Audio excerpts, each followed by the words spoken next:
Already है। MA के अंदर ना आपको बहुत सारे 7-8 मेडिटेशन है ऑलरेडी सीखने के लिए। पर अगर आप ऐसे बुक के लिए बीए के बात कर रहे सिलेबस हो, में भी, बीए के इसमें है। अच्छा, तो कौन सिलेबस ले? में भी पर शॉर्ट था, लेकिन थोड़ा सा उसका टेक्निकली जो अगर ज्ञान कई किसी बुक्स में, चाहे तो वो डिफरेंट डिफरेंट बुक भी चलेगी अपने हाँ को, हाँ, नहीं तो नहीं, वो परचेस मैं कर बताती लेंगे। हूँ आपको। और मैं पहले देख लूँ कि आपकी रिक्वायरमेंट क्या है। बीए में आपको बताएंगे कि जैसे बुद्धियों का, बुद्धिज्म सिखाएंगे, बुद्ध दर्शन, तो उनका ध्यान क्या है, तो उनका विपස්සना है। जैन दर्शन सिखाएंगे आपको, तो जैनिज्म का जो उनका है प्रेक्षा मेडिटेशन, वो सिखाएंगे आपको। प्रणव मेडिटेशन आपको सिखाएंगे, हाँ? और नादानुसंधान मेडिटेशन आपको सिखाएंगे। तो ऐसे मेडिटेशन 7-8 मेडिटेशन ऑलरेडी आप सीखने वाले हो, प्रैक्टिकल और थियरी उसका। ओके। लेकिन अभी आप जो पूछ रहे हो मुझे मेडिटेशन के लिए, वो किसके पर्सपेक्टिव में है? मतलब आपको सिखाने के लिए कुछ कंटेंट चाहिए, या आपके सेल्फ के अभ्यास के लिए चाहिए? नहीं, सिखाने के लिए कंटेंट भी चाहिए, और हाँ जब उसे सेफली हम स्टडी कर सकते हैं तभी सिखा सकते हैं ना। हाँ क्योंकि वैसे तो अभी तो मुझे तो कोई सब्जेक्ट की जरूरत नहीं है, क्योंकि मेरा अभी एक्सपीरियंस 10 साल से ज्यादा हो गया है। तो कोई सब्जेक्ट की जरूरत मुझे अभी मेडिटेशन में नहीं गिरती। फिर भी हमें अगर समझो उसका डिटेल हाँ चाहिए, हाँ ये हाँ। कैसा। तो एक काम करते हैं सर, ये बिहार स्कूल ऑफ योगा की जो बुक्स है ना, वो सब इसके लिए बहुत अच्छी बुक है। अभी उन्होंने ध्यान साधना के ऊपर, मैं यहाँ पे ये कर लेती हूँ सर, गूगल करके दिखाती हूँ।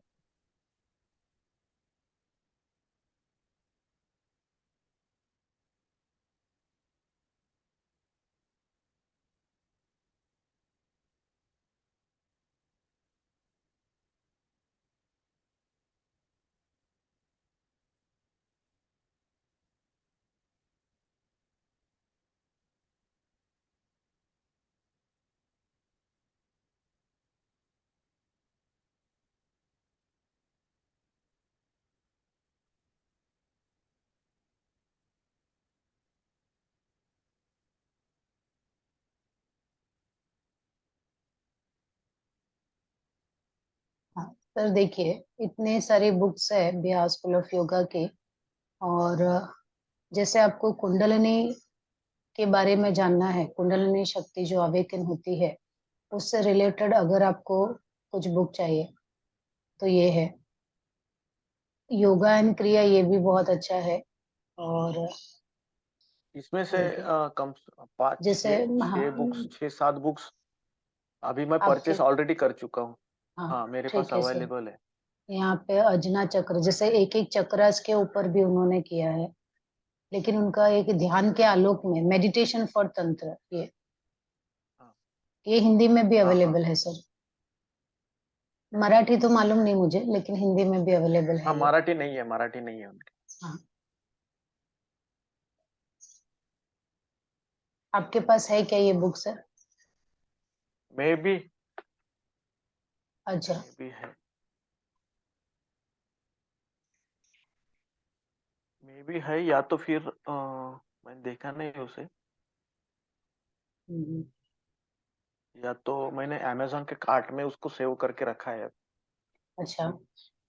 हाँ, मतलब अगर आपको है ना थियरी से रिलेटेड कोई भी बुक चाहिए, तो मोस्टली इनके पास बहुत अच्छी बुक है। या तो फिर आप यस व्यासा की बुक के लिए जा सकते हैं। लेकिन यस व्यासा तो कैसे यश है वासा उनके? के सारे हाँ इंग्लिश में ही सारे। हाँ, वो भी है, इंग्लिश में है वो उनके। और और ज्यादा बुक वो बाहर बेचने के लिए उन्होंने रखा नहीं है, यस व्यासा ने ना। उनके हार्डली एक या हाँ दो हाँ। बुक वो बेचने के लिए रखा है। पर यहाँ पे ना हमें बहुत सारी बुक इनकी, है ना, इनकी तो सभी बुक बहुत अच्छी है और पढ़ने के लिए।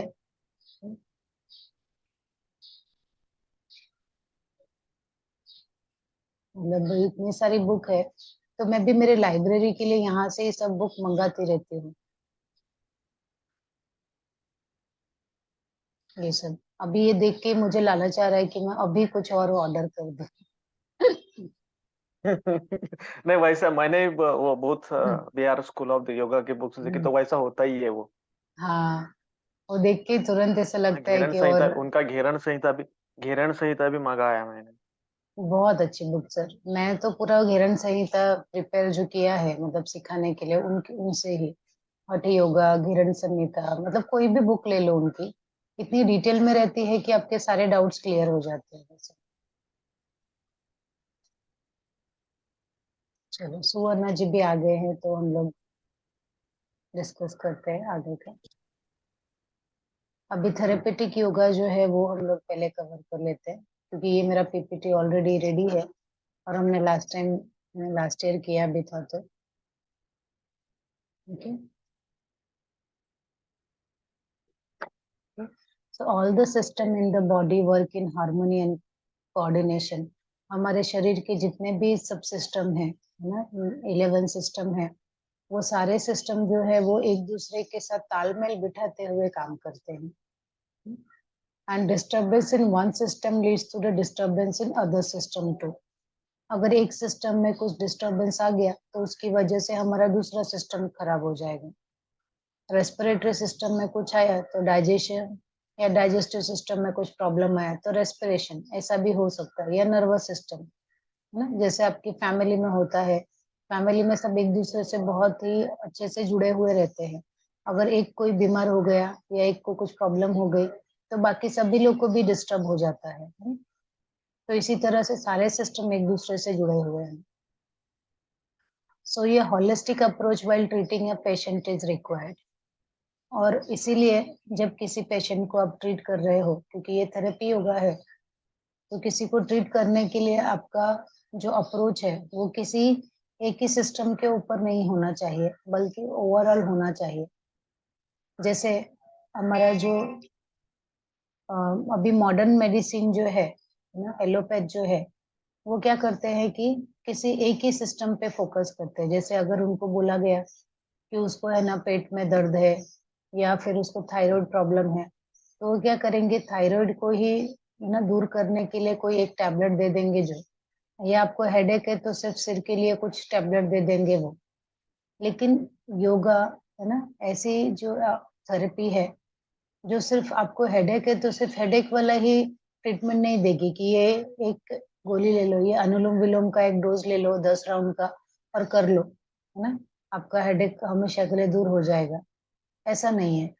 उसके साथ साथ आपको आसन भी करवाएंगे, षटक्रिया भी, वमन धोती भी करवाएंगे, आसन भी करवाएंगे, प्राणायाम भी करवाएंगे, रिलैक्सेशन भी करेंगे, है ना। पूरा ओवरऑल हम उसके हेल्थ को देखते हैं और ट्राई करते हैं कि उसके इस सिर दर्द या हेडेक जो भी हो रहा है उसका मूल रूप से चला जाए, है ना। उस तरह से हम उसको ट्राई करते हैं। and this is achieved by an integrated approach of allopathy, homeopathy, ayurveda and yoga। अगर किसी को हेडेक हो रहा है तो उसको ऐसा नहीं बोल सकते रे डॉक्टर से दवाई मत लो, नहीं, लेने दो दवाई, उसको एलोपैथ का जाके लेने दो या होम्योपैथी का, लेकिन साथ में आपका योगा का ट्रीटमेंट भी चालू रखो, तो उससे क्या होगा, उसको बहुत जल्दी रिकवर हो जाएगा। And treatment by yoga practices is referred to as a yoga therapy. और जब हम सिर्फ योगा थेरेपी से, योगा प्रैक्टिसेस जो है, योगा प्रैक्टिसेस में क्या क्या आता है, लास्ट टाइम हमने डिस्कस किया था, प्रेयर से लेके ना, प्रेयर है, प्रेयर है, सूक्ष्म व्यायाम है, षटक्रिया है, स्थूल व्यायाम है, सूर्य नमस्कार है, आसन है ना, प्राणायाम है, मुद्रा है, बंद है, मेडिटेशन है, रिलैक्सेशन है, ये सारी की सारी चीजें योगा प्रैक्टिसेस में आती है। तो जब आप इसमें से कोई एक भी प्रैक्टिस करवाते हुए उनको ट्रीट करते हो तो उसको योगा थेरेपी कहा जाता है। नमस्ते सुवर्णा जी, आप आ गए क्या? आ गई। ओ अच्छा नेट चालू नहीं हो रहा था मैम, नेट का प्रॉब्लम था। अच्छा अच्छा, कोई बात नहीं, कोई हाँ। बात नहीं। नहीं, ओके। कैसा है कि आप दो ही जन है ना, तो ऐसा लगता है कि इंतजार कर लेते हाँ। दूसरे का। नहीं नहीं नहीं, ऐसी कोई बात हाँ नहीं। अगेन एंड अगेन मैं ट्राई करती गई, फिर आ गया हाँ, लास्ट में। चलो अच्छा है। Okay. Now yoga therapy definition क्या है योगा थेरेपी का? The International Association of Yoga Therapists defines yoga therapy as the process of empowering individuals to progress towards improved health and well-being through the application of philosophy and practice of yoga. अब yoga therapy में जो international association है योगा का, उन्होंने yoga therapy का definition ये दिया है कि एक जो इंडिविजुअल है, किसी एक व्यक्ति को जब हम उसके ना हेल्थ को, उसकी हेल्थ में और सुधार करने के लिए या और अच्छा उसकी हेल्थ को करने के लिए, है ना, उसके शारीरिक, मानसिक, आध्यात्मिक हर लेवल पे उसको और इम्प्रूव करने के लिए जब हम उसको योगा फिलॉसफी या योगा प्रैक्टिसेस देते हैं, तब उसी को योगा थेरेपी कहा जाता है। अब यहाँ पे मैंने एक चीज मिस किया था जो आपको पहले बताया, मैंने आपको सब प्रैक्टिसेस बता दिए, लेकिन योगा फिलॉसफी मैंने उसमें ऐड नहीं किया था। तो योगा थेरेपी में योगा फिलॉसफी भी आता है। अभी अभी मुझे कल शाम को ही जो टीचर्स ट्रेनिंग कोर्स था यहाँ आरंभ योगा में, तो हम लोग सब डिस्कस कर रहे थे, जिनके 6 महीने हो गए थे, कि उनके ऊपर टॉपिक था कि आपको योगा से क्या फायदा हुआ। पिछले 6 महीने पहले आपने ज्वाइन किया था, तो 6 महीने हो गए, तो 6 महीने में आपके अंदर आपने क्या इम्प्रूवमेंट महसूस किया योगा के द्वारा। तो उसमें से बहुत अच्छे अच्छे तो थे, चलो तनाव कम हो गया, गुस्सा कम हो गया, ये सब चीजें तो हम देखते ही हैं, लेकिन हमको इनको मेजर नहीं कर सकते, इनको नाप नहीं सकते कि पहले कितना तनाव होता था, अभी कितना तनाव कम हो गया, लेकिन हम महसूस कर सकते हैं ना, मेजरमेंट नंबर नहीं आ सकते उसके ना।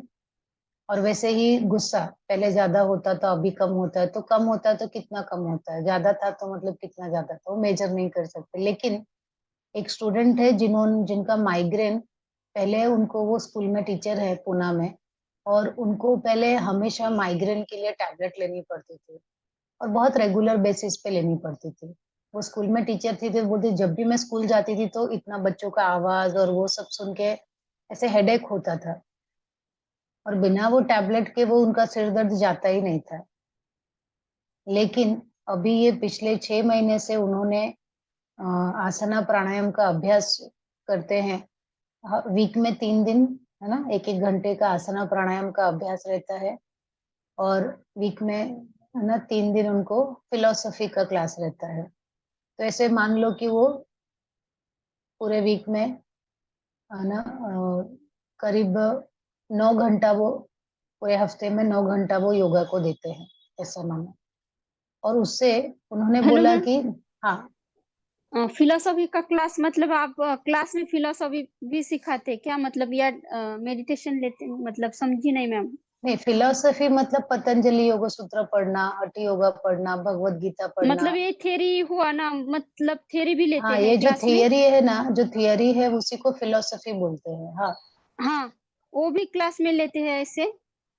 हाँ, अच्छा। आपको भी तो रहेगा ना, आपको भी पतंजलि योग सूत्र लेते रहेंगे ना कोई टीचर। हाँ हाँ, नहीं मैं क्या समझ रही, योगा का जो रेगुलर प्रैक्टिकल क्लास रहता ना।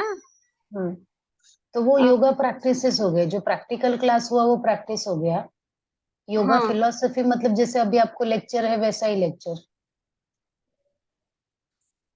हाँ हाँ हाँ, आप जो पढ़ाते हैं टीचर्स को वो ना, वो क्लास वो ना। हाँ, वो ओ, फिलोसफी है। ओ, तो हाँ उनको हाँ, सिर्फ दो ही, उनको समझ में। थोड़ा, हाँ, उनको फिलोसफी में भगवत गीता थोड़ा सा है, हाँ और हाँ उनको पतंजलि योग सूत्र का चैप्टर 1 चैप्टर 2 है, हठ योग प्रदीपिका का चैप्टर 1 चैप्टर 2 है, और उपनिषद है, 3 उपनिषद है। तो ये इतने ग्रंथ वो लोग वो 6 महीने में पढ़ते हैं। लेकिन उन्होंने बताया कि उनका माइग्रेन जो है वो 100% चला गया, मतलब उनको माइग्रेन का अटैक आया ही नहीं, और उन्होंने दवाइयां कब की बंद कर दी, ऐसा। तो उनके लिए, और उनको ये नहीं पता कि वो कैसे चला गया, कब चला गया, उनको मालूम ही नहीं। उन्होंने बोला ये मेरे लिए बहुत, जिंदगी में बोलते ना कि कितने सालों से आप टैबलेट लेते आ रहे हो, और बिना कुछ कहे, बिना कुछ बताए उनका टैबलेट बंद भी हो गया। तो उसमें सिर्फ और सिर्फ योगा आसना का ये नहीं है रोल, क्योंकि उन्होंने क्या बताया कि योगा आसना वो करीब 8-9 साल से कर रहे हैं। आसन का अभ्यास, आसन प्राणायाम का अभ्यास वो करीब 8-9 साल से कर रहे हैं। लेकिन योगा फिलॉसफी जो है वो पिछले 6 महीने से उन्होंने योगा टीचर्स ट्रेनिंग कोर्स में एडमिशन लिया था। तो अब जो योगा प्रैक्टिसेस कर रहे हैं वो मिला के और फिलोसफी मिला के उनका जो है हेडेक चला गया, माइग्रेन चला गया।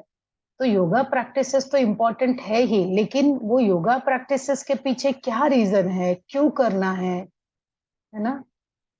वो चीजें भी बहुत लाइफ में मायने करती है।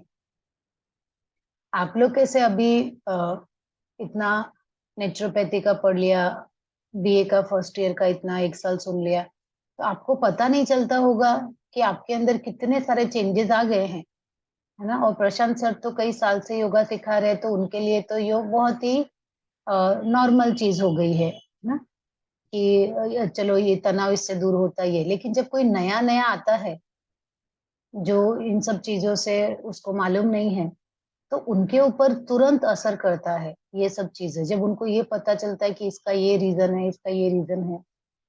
और क्लास में ऐसे भी बहुत सारे लोग हैं, जैसे अभी एक की मम्मी गुजर गई थी ना, कैंसर हो गया था, तो वो बेचारी बहुत रोती रहती थी और उसको ऐसा लगता था मेरा कंसंट्रेशन नहीं होता है मैडम, मैं बैठ नहीं पाती हूँ, मैं छोड़ रही हूँ कोर्स क्योंकि मैं बैठ ही नहीं सकती, तो मैं क्या करूंगी, एग्जाम नहीं दे पाऊंगी, ऐसे सब उनका था।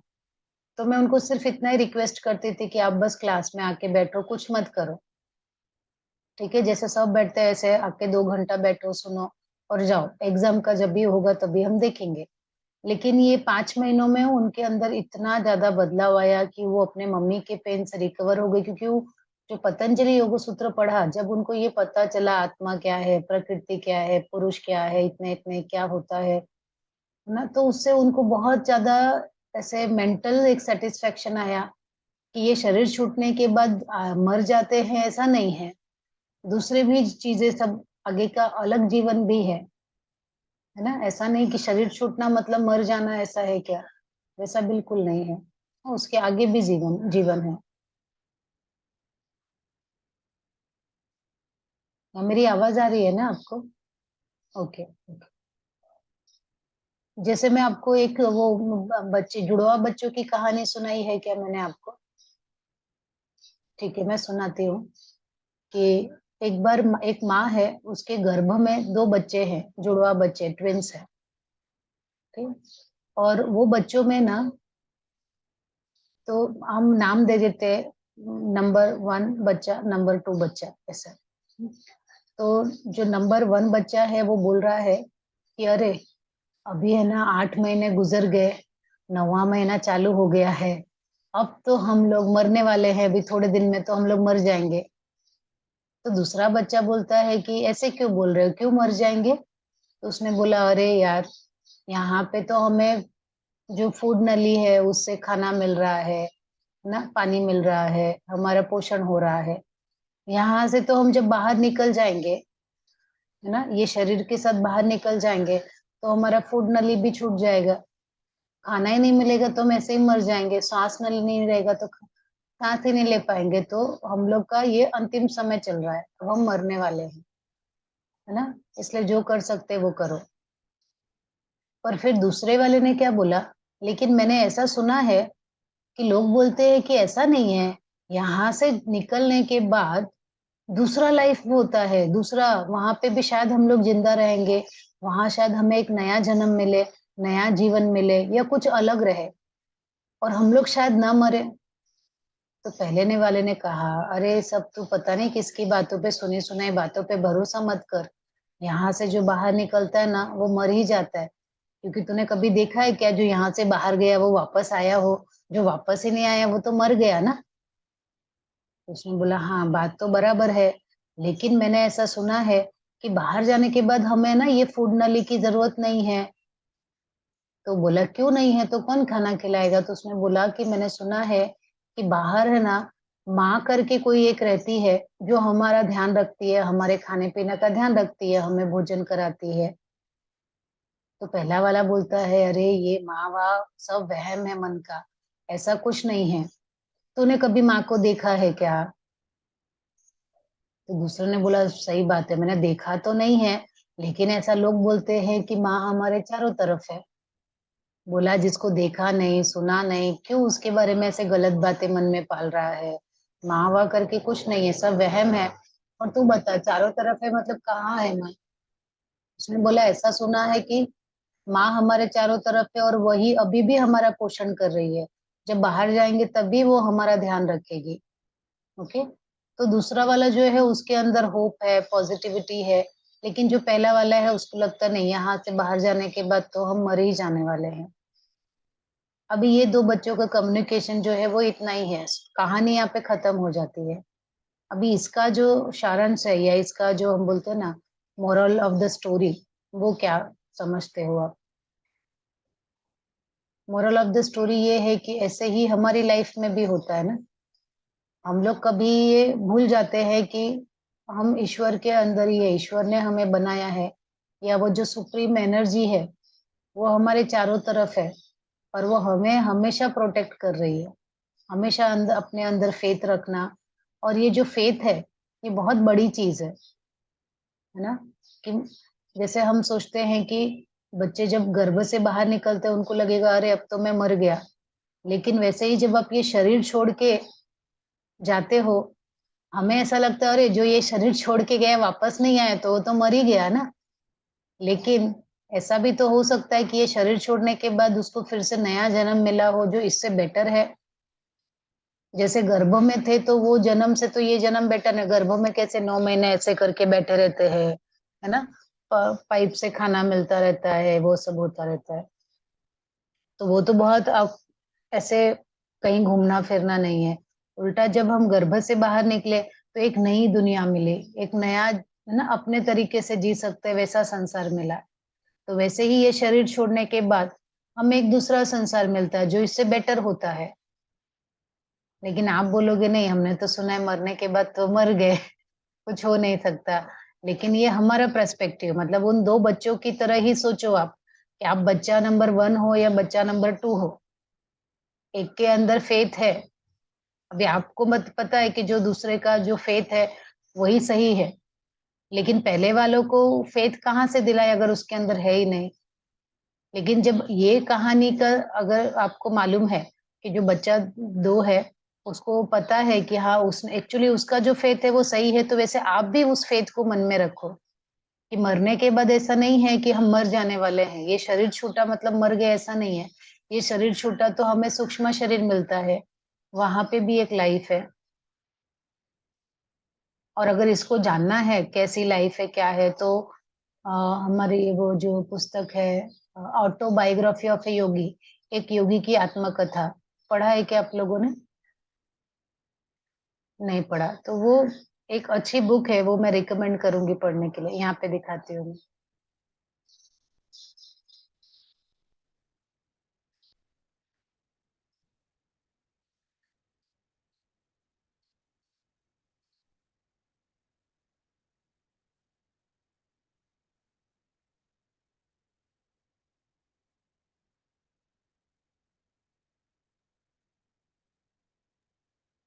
राइटर कौन है मैम उसके? हाँ दिखाती सर, मैं एक्चुअली मराठी में ढूंढ रही हूँ कि अगर मराठी में मिल गया तो क्या बात है, शायद से है, क्योंकि वो इतनी फेमस बुक है कि मोस्टली हर लैंग्वेज में है वो। ये देखिए मराठी में है, योगी कथा अमृत।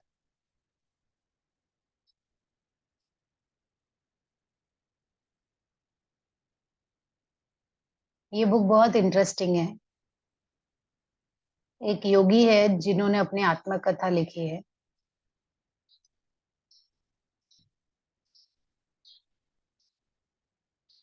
और पेपर में तो बहुत सस्ते में मिल रहा है ये सर बुक, पेपर बैग में, है ना। 177, मतलब मुझे तो इस इतनी सस्ती नहीं मिली थी, पर मराठी में तो काफी सस्ती है।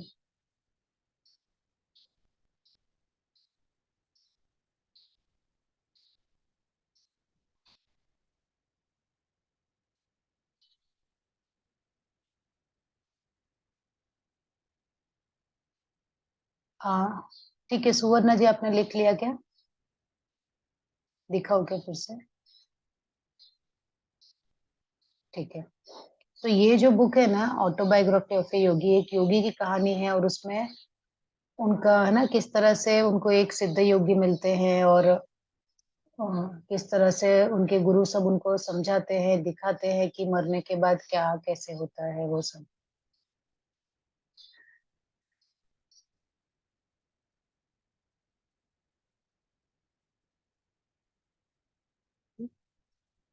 Now, yoga therapy consists of the application of yogic principle, methods and technique to specific human elements. Yoga therapy जो है उसमें जो योगिक प्रिंसिपल्स है, application of yogic principles, yoga में जो आपके यम नियम आसन प्राणायाम है उनको अप्लाई करना, उसके मेथड कौन से हैं, आसन कैसे करना, षटक्रिया कैसे करना, उसका प्रॉपर टेक्निक कैसा है और कौन से इंसान को कौन सा वाला करना चाहिए, ये सब चीजें योगा थेरेपी में आती है। In its ideal application, yoga therapy is a preventive in nature, as is yoga itself, but it also restorative in many instances, palliative in others, and curative in many others. अभी यहाँ पे है ना, art ब्राउनस्टेन जो है उन्होंने बताया है कि जो योगा थेरेपी है ना, इसका जो आइडियल एप्लीकेशन है, अगर हम माने कि योगा को अच्छी तरह से हम कैसे अप्लाई कर सकते हैं, कैसे सिखा सकते हैं, तो इसका प्रिवेंटिव इन नेचर है। प्रिवेंटिव इन नेचर मतलब आपको रोग नहीं होने देगा। जैसे एक बार रोग हो गया तब इसका ज्यादा उपाय नहीं है, रोग हो गया तब आप करने जाओगे तो आपको काफी टाइम लगेगा, लेकिन अगर आप योगा करते रहोगे तो आपको रोग नहीं होगा, तो उसको प्रिवेंटिव बोलते हैं, है ना। प्रिवेंटिव इन नेचर है कि योगा से बचाव करेगा, रोग से बचाव करेगा। ओके, और इसके अलावा रेस्टोरेटिव भी है। रेस्टोरेटिव मतलब आपके मन को, आपके शरीर को पूरा विश्रांति देगा, आराम देगा। और ये पैलिएटिव है। पैलिएटिव मतलब कि ऐसे बहुत बार ऐसा होता है कि आपको कोई समाधान नहीं मिल रहा होता है ना। बहुत सारा इलाज कराते हो आप, डॉक्टर को दिखाया है ना, आयुर्वेदिक डॉक्टर को दिखाया, एलोपैथ डॉक्टर को दिखाया, एमआरआई निकाल लिया, सोनोग्राफी निकाल लिया, कुछ पता ही नहीं चल रहा है कि क्या हुआ है शरीर में। ऐसे आपको कोई ना कोई पेशेंट मिला होगा। ऐसे पेशेंट को ये फिर पैलिएटिव मतलब कि सिर्फ योगा कराओ और उससे उनका वो ठीक हो जाता है। जो इलाज बीमारी दिखाई ही नहीं देती, ऐसी बीमारी भी ठीक हो जाती है उनको। तो अभी मेरे पास एक स्टूडेंट है, वो भी योगा टीचर्स ट्रेनिंग कोर्स कर रही है। उसको है ना पेट में राइट या लेफ्ट साइड में कहीं तो पेट में ऐसे दर्द हो रहा है, पीठ और पीठ दोनों में दर्द हो रहा है, मतलब एक अंदर एक पेन है। उसने अभी एमआरआई करवा लिया, सोनोग्राफी करवा लिया है ना, पहले तो एक्सरे करवाया, लेकिन कुछ मिल ही नहीं रहा है वो उसको। मतलब वो बोल रही है, डॉक्टर बोल रहे कुछ है ही नहीं पेट में।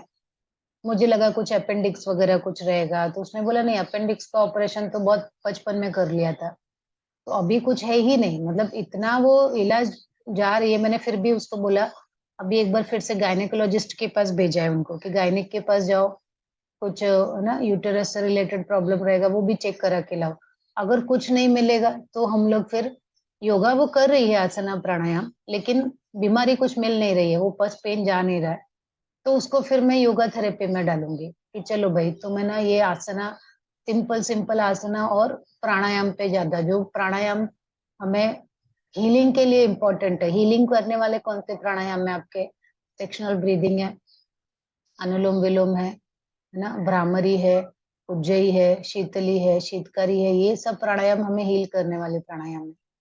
किसी भी तरह की बीमारी रहेगी, उसका कुछ मिल नहीं रहा है कि क्या बीमारी है, क्या इलाज करे, तो ये प्राणायाम करवाने से बहुत ही अच्छी तरह से बॉडी में हीलिंग हो जाती है। और इन सब में से अगर आपको बेस्ट चाहिए तो bhramari. Okay, and curative in nature है ना, क्योर करता है आपकी बीमारी को, ये ठीक भी करेगा।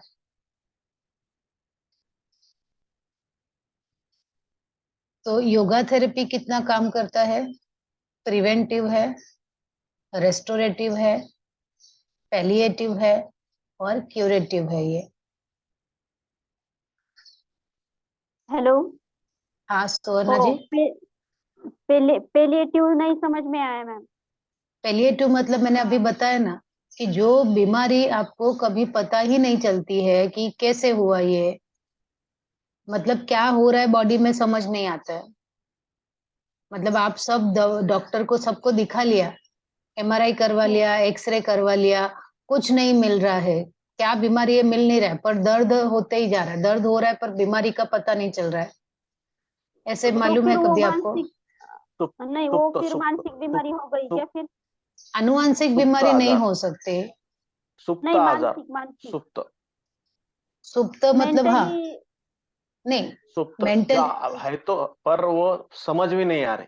बराबर सुप्त अवस्था में है वो, जो बीमारी है वो सुप्त अवस्था में अभी आई नहीं है, लेकिन वो शरीर में एक दर्द है, लेकिन वो दर्द कहाँ पे है, क्यों है, मसल में कुछ। अभी देखो एलोपैथ क्या देखेगा, एलोपैथ हमारा जो मॉडर्न साइंस है वो पूरा मशीन के ऊपर है और इसके ऊपर है। वो क्या पहले चेक करेगा, आपके हड्डी के अंदर कुछ प्रॉब्लम है क्या, हड्डी टूटी है क्या, हड्डी में कोई सूजन है क्या, हड्डी का कोई कुछ इंग्रेडिएंट कम हो गया है क्या, वो चेक करेगा।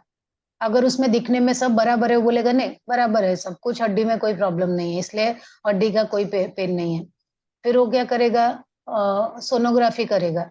सोनोग्राफी में देखेगा कि अच्छा वहां पे कुछ नया कुछ आया है क्या, मस्कुलर लेवल पे कुछ है क्या, मसल के अंदर कुछ है क्या, है ना, मसल में कुछ सूजन है क्या, कुछ टीयर है क्या, कुछ खिंचाव तनाव है क्या, वो उसमें भी नहीं आया तो बोलेगा भाई इसमें भी नहीं है। अभी आप MRI में जाओगे, MRI में क्या करेगा, वो एकदम पूरा शरीर को चेक करेगा कि चलो कभी ऐसा होता है कि यहाँ दर्द है तो शायद लोअर बैक से रिलेटेड होगा, तो MRI में पूरे मशीन के अंदर ही आपको डाल दिया कि ए से लेके Z तक का पूरा चेक कर लो भाई, कि ये जो दर्द है वो कहीं और से तो नहीं है निकल के आ रहा है इसको, है ना। लोअर बैक में पेन है लेकिन हमें ऐसा लगता है इधर वो उसकी वजह से, जैसे कि अभी किसी को है ना स्पेशली बैक पेन में क्या होता है, इधर बैक के पास पेन होता है और वो बैक पेन नीचे नीचे पूरा एड़ी तक चला जाता है, पीछे पूरा बैक में पैर के पीछे से होते हुए साइटिका वाला पेन। तो ऐसा सबको लगता है अरे स्टार्ट यहाँ से हुआ लेकिन वो पेन नीचे तक आया। तो ऐसे MRI में वो चेक करेंगे कि ये पेन कहीं और से तो नहीं निकल रहा है, वो भी चेक कर लिया, वो भी नहीं है। तो अगर मशीन के अंदर दिखने में सब सही लग रहा है तो प्रॉब्लम कहाँ है, तो उसका प्रॉब्लम वो लोग के पास वो इसका इलाज नहीं है। तब उसके लिए क्या करेंगे, योगा में हम लोग सब रेस्टोरेटिव वाले आसन प्राणायाम देंगे जो बॉडी को हील करेगा, रिलैक्स करेगा। कि अगर सिस्टम में कोई प्रॉब्लम है, अन्नमय कोश में कोई प्रॉब्लम है, प्राणमय कोश में, मनोमय कोश में, विज्ञानमय कोश में, आनंदमय कोश में कुछ प्रॉब्लम है, तो ये योगा प्रैक्टिस उसको अपने आप हील कर देगा और वो दर्द चला जाएगा। जैसे मैंने आपको ये बताया था कि हमारे पहचान में एक लड़की है अभी 12th स्टैंडर्ड में, उसने वो मेडिकल का नीट का एग्जाम दिया था और उसकी याददाश्त चली गई, उसको हेडेक बहुत हो रहा था। बताया था क्या मैंने आपको? नहीं मैम। नहीं ना। मेरे पहचान में एक है भांडुप में, यहाँ मुंबई में एक लड़की है। उसको पहले से था कि मुझे मेडिकल का ही एग्जाम देना है और वो 10वीं के बाद से ही उसकी तैयारी कर रही थी। और अभी जून मंथ में ना वो लोग गांव वगैरह घूमने गए थे, बीच बीच में उसको सिर दर्द होता था, हेडेक होता था। तो ऐसे किसी को भी लगेगा अरे ज्यादा पढ़ लिया होगा, चश्मे का नंबर आ गया होगा, अभी बच्चे के लिए तो यही सोच सकते हैं ना, उसको इसलिए हेडेक होता होगा। पर जब वो गांव गई ना तो उसको इतना जोर से हेडेक आया कि वो चिल्लाने लगी जोर जोर से, एडमिट किया वहां पे, जितने बनारस में वगैरह सब जगह एडमिट किया वो लोग ने। कुछ मिला नहीं उनको, तो उन्होंने उसको मेडिसिन दिया, सोने का, डिप्रेशन का, वो सब मेडिसिन दिया। फिर मुंबई में लेके आ गए वो, और उन्होंने हर जगह सब MRI वगैरह करा लिया, सारे इलाज करवा लिए। तो डॉक्टर क्या कर रहे हैं, उसको बहुत ढेर ढेर सारा टैबलेट दे रहे हैं। किसका टैबलेट दे रहे हैं? डिप्रेशन कम करने के लिए उसको नींद की गोली दे रहे हैं, सिर्फ नींद की गोली दे रहे हैं, बहुत सारा पेन किलर दे रहे हैं उसको, पेन नहीं हो। ठीक है। अभी 12th स्टैंडर्ड में लड़की है, 12th स्टैंडर्ड मतलब 17-18 साल की लड़की है वो। उसको इतनी सारी मेडिसिन, हैवी मेडिसिन दे रहे हैं, पेन किलर की, डिप्रेशन कम करने की, या नींद की गोलियां दे रहे हैं उसको। तो जब ये पर बीमारी नहीं मालूम है उनको, बीमारी नहीं मालूम है क्या हुआ है, बोल रहे यहाँ पे मशीन में देखने में सब बराबर आ रहा है, कोई कमी नहीं दिखा रहा है वो। ठीक है। तो फिर उन्होंने क्या किया, किसी ने उनको बोला साइकेट्रिस्ट को दिखा दो कि दिमाग में कुछ क्या चल रहा है। साइकेट्रिस्ट को दिखाया तब उसने क्या बोला कि आप इतना दवाई उसको क्यों खिला रहे हो, उसको कुछ हुआ नहीं है, उसको सिर्फ तनाव हुआ है, स्ट्रेस हुआ है, इसको योगा करो। तभी उन्होंने मुझे फोन किया, है ना। लेकिन जो उसका अटैक आया था ना जून में, उसकी वजह से वो जो अटैक आया था ब्रेन का, उस अटैक में उसकी याददाश्त पूरी चली गई। मतलब वो जब होश में आई तो किसी को पहचान नहीं रही है वो। और फिर उसको टेक्निकल वाला है, जैसे जब भी उसको स्टडी वाला पढ़ाई का कुछ पूछेंगे ना, तो उसको वो याद है, ये मैथ सॉल्व करके दे, वो सॉल्व कर लेगी। लेकिन ये मेरे मम्मी है, ये मेरे पापा है, वो भूल गई है वो।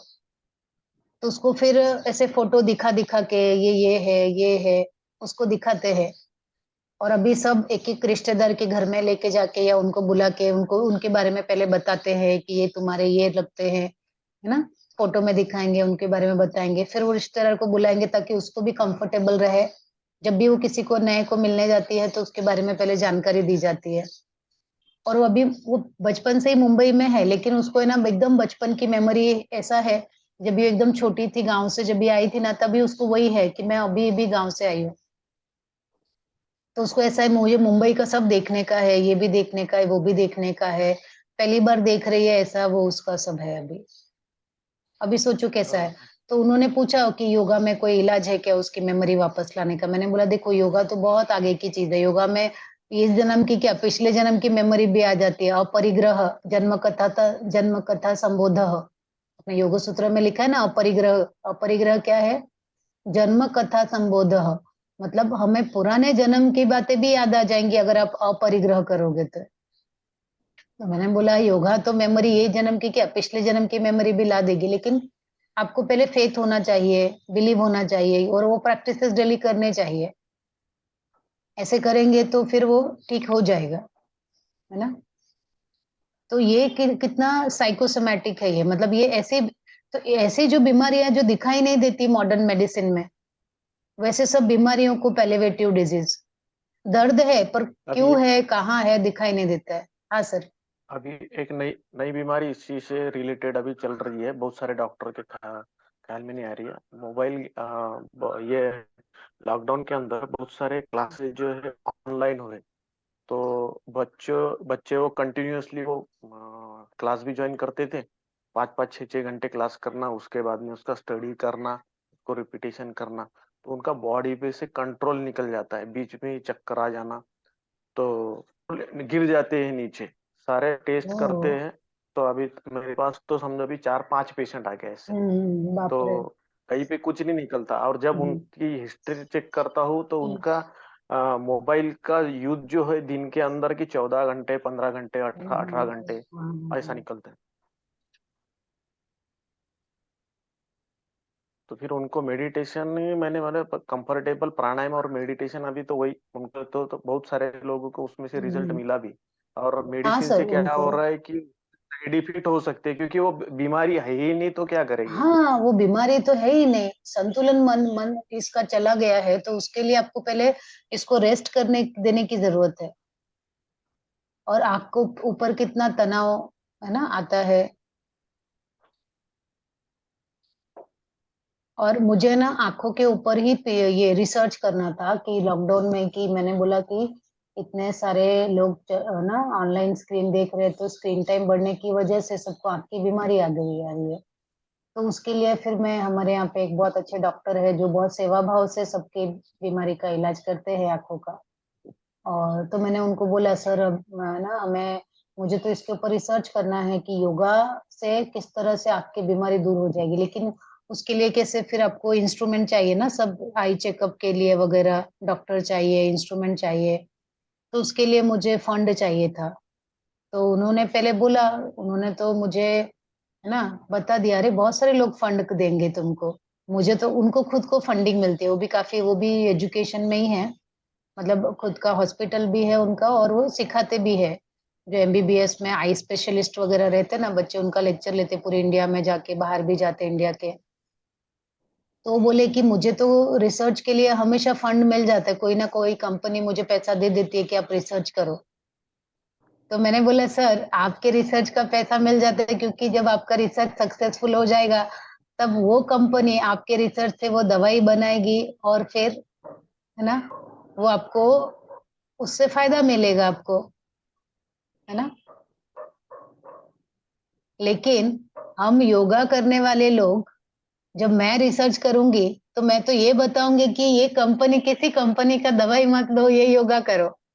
तो कौन सी कंपनी मुझे फंडिंग करेगी, आप बताओ। उल्टा मैं ऐसा कुछ प्रोजेक्ट करने लगूंगी तो कोई कंपनी मेरे पीछे पड़ जाएगी कि इसका प्रोजेक्ट हटाओ। बाबा रामदेव के साथ कैसे होता है, कोविड का उन्होंने इलाज निकाला, है ना, अच्छा सा योगा उनके का इलाज प्रोडक्ट ही बिक निकाला। नहीं रहे तो, हाँ उनके प्रोडक्ट ही बिकेंगे नहीं तो पैसे पैसे हमें कैसे क्या सपोर्ट करेंगे इकोनॉमिकली। हाँ, तो वही मैं बोल रही हूँ कि जब वो उनके पास, क्योंकि कोविड जो है वो इम्यून सिस्टम से रिलेटेड है, और योगा से इम्यूनिटी कितनी तेजी से आती है सभी को मालूम पड़ गया है, ठीक है। तो अगर, तो इसीलिए कोई कंपनी उनको आगे बढ़ने ही नहीं देती है, उनके पीछे ऐसे पड़ जाते हैं कि इनका प्रोडक्ट कुछ ना कुछ ऐसे करो कि ये साइड से हट जाए। तो वैसे आपको कुछ करना होगा योगा के लिए तो आपके खुद के भरोसे ही करना होगा क्योंकि कोई कंपनी आके आपको पैसा नहीं देने वाली है कि इसमें रिसर्च करो, क्योंकि हम किसी को प्रमोट, हम योगा को प्रमोट करने वाले हैं। और योगा प्रमोट करना मतलब ईश्वर को प्रमोट करना, अभी ईश्वर जितना पैसा देगा आपको उसी से करो ऐसा है। मैम, और हम्म। फिर योगा से उस लड़की की मेमोरी वापस आ गई? नहीं, नहीं। अभी उसने वो योगा रेगुलर बेसिस पे नहीं कर रही है वो, क्योंकि वो तैयार ही नहीं है योगा करने के लिए अभी। पर उसको धीरे धीरे, अभी जो साइकेट्रिस्ट का इलाज चालू है ना, साइकेट्रिस्ट ने सबसे पहले उनकी दवाइयां बंद कराई है कि इसकी हम्म। दवाइयां सब बंद करो, ये नॉर्मल है। इससे सिर्फ बात करो, घूमने लेके जाओ, थोड़ा सोशल एक्टिविटी में डालो, डांस में उसको क्या करना है, उसको सिंगिंग करना बहुत अच्छा लगता है। तो अभी जो मैंने लास्ट मीटिंग किया था ना उससे, तो उसके डैडी ने बताया इसको बचपन में सिंगिंग करना बहुत अच्छा लगता था, लेकिन उसको ऐसा लगा अगर मैं सिंगिंग करूंगी या डॉक्टर बनूंगी, दो में से एक पे ही मुझे ध्यान देना है। तो उसने डॉक्टर बनना चूज किया। मैंने बोला हाँ, क्योंकि अपने इंडिया में कोई भी पेरेंट्स नहीं चाहेगा कि उसका बच्चा बचपन से ही बोले मुझे सिंगर बनना है। ऐसे कितने पेरेंट्स प्रमोट करते हैं, 1 या 2% पेरेंट होंगे पूरे इंडिया में। बाकी हम्म। 98% पेरेंट क्या बोलेंगे, डॉक्टर बन, है ना, डॉक्टर बन, पढ़ाई कर अच्छे से, डॉक्टर बन। अगर दो चॉइस रहेगी ना तो यही बोलेंगे, डॉक्टर बन, म्यूजिक मत बन, म्यूजिक में कुछ नहीं रखा है, कोई पैसा नहीं मिलेगा तुझे, तेरा कोई करियर नहीं होगा, है ना। तो मैंने उनको बोला कि अभी उसका डॉक्टर का छोड़ दो सब, सिर्फ उसको म्यूजिक में एडमिशन दिलाओ और उसको उसमें ही करने दो, उसका पढ़ाई वगैरह सब, कॉलेज वगैरह सब बंद है। मैंने बोला जब वो थोड़ा रेडी हो जाएगी तभी मेरे पास लेके आओ आप, क्योंकि अभी वो तैयार नहीं है। योगा क्या क्यों करना है उसको, ऐसा लगता है ये तो बुढ़े लोगों की हम्म। चीज है ना, मेरे को क्यों करवा रहे हो। हम्म। तो उसको पर्सनली वो, उसको हजम नहीं कर पा रही है वो। तो मैंने हम्म। बोला उसको कुछ तो जबरदस्ती मत करो, साइको उसको करने दो। हाँ, हम्म, तो साइको ऐसे पेशेंट को साइकोथेरेपी में खाली एक्चुअली योगा ट्रीटमेंट ऐसा होता योगा है कि करवाना है? बोलिए। एक, साइकोथेरेपी में ये जो हाँ, इसमें ड्रग जो यूज होते हैं तो हम्म, शुरुआत जो होती है तो उसके जो पावर होती है लो होती है। लो तो वो होती है। बढ़ाते बढ़ाते बढ़ाते तो उसे ज्यादातर इनका जो मेन ट्रीटमेंट है कि नींद की गोली एक तो नींद की कंपलसरी है गोली। उनकी। तो हाँ, बढ़ाते बढ़ाते बढ़ाते जाना है, फिर उसके कंटेंट कम करते। तो जब तक होता है तो पेशेंट हाइपर हो जाता है या तो फिर उसका ब्रेन लॉस हो जाता है। यस सर, मेरे पास ऐसे बहुत पेशेंट भी सारे है। लोग, हाँ। क्योंकि एक लेडी थी, उनको मैं पिछले 8-9 साल से जानती हूँ। उनको पहले एकदम माइल्ड डोज दिया उनको, डिप्रेशन का, हम्म। स्लीप का। वो योगा करते थे लेकिन वो माइल्ड डोज की वजह से उनकी नींद ही नहीं खुलती थी, 9 बजे भी सिखाने के लिए वो तैयार होके नहीं आ पाते थे, इतना उनको ऐसा लगता था। फिर धीरे धीरे उनका डोज बढ़ते बढ़ते ऐसा हो गया कि उनको वो वाली बीमारी, जो नींद में सांस नहीं ले पाते ना, इंसोम्निया, मतलब ये, है ना, कि नींद में ही उनकी सांस रुक सकती है, उनको वहां तक हो गया 2-4 साल में ही। हाँ हाँ। वहां तक वो स्टेज में पहुंच गए। फिर वो स्टेज में जब पहुंच गए तब रात को ऑक्सीजन मास्क लगा के सोने लगे वो, तब जाके मैंने उनको बहुत काउंसलिंग किया, उनको साइकेट्रिस्ट से मिला के वो सब करके उनको बताया गया कि नहीं आपको योगा करना है ज्यादा। तब जाके वो धीरे धीरे कम होके अब उनका ऑक्सीजन मास्क निकला और उनकी डोज कम हुआ।